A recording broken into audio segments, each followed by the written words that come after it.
Monsieur Richard pour le groupe IDI. Oui, merci Monsieur le Président. Madame la Ministre, Madame la Présidente, Monsieur le Président, Messieurs les rapporteurs, Madame la rapporteure, mes chers collègues. En 2 minutes, c'est compliqué de parler de ce sujet.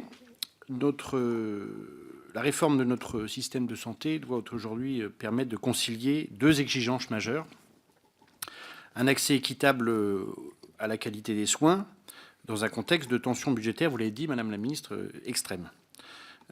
Vous parlez de redressement sans précédent. Bon, dans la mesure où on sort des débats du PLFSS, vous me permettrez de douter de vos propos, mais vous les assumez, hormis sur la famille, sur lequel effectivement vous avez fait fort.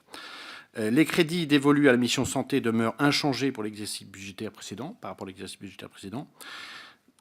De la lecture qu'on a pu en avoir, mais j'entends ce que vous avez dit, Madame la Ministre, ils sont en baisse sur le 204, prévention, sécurité sanitaire et offre de soins.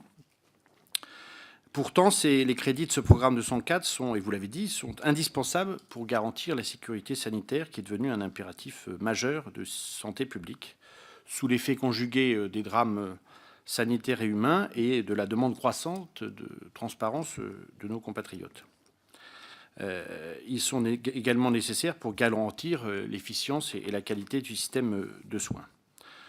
Par rapport à l'AME, et notre collègue rapporteur Claude Goasguen en a largement parlé, c'est un sujet qu'il connaît bien avec Christophe Sirugue, ils ont beaucoup travaillé sur ce sujet.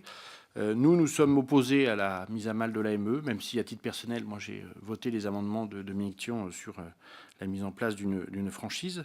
Le problème de fond est que c'est un tabou, c'est un marqueur politique, et donc chacun des groupes s'oppose avec des positions qui sont souvent assez extrêmes.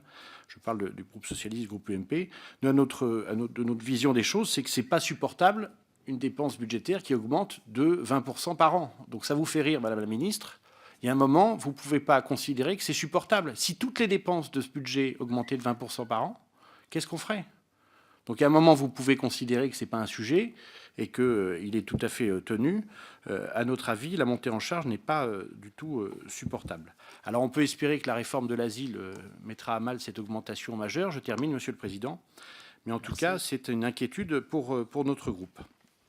À notre avis, et je termine, Monsieur le Président, il est urgent de s'attaquer à des questions aussi essentielles que la désertification médicale, le rapprochement entre le public et le privé, la carte hospitalière, la répartition territoriale équitable des établissements de santé et leur nécessaire modernisation, et la sécurité sanitaire ou encore l'innovation et la recherche. Et nous considérons en 2 minutes que les crédits de la santé ne traduisent pas une ambition forte du gouvernement sur ces sujets. Merci.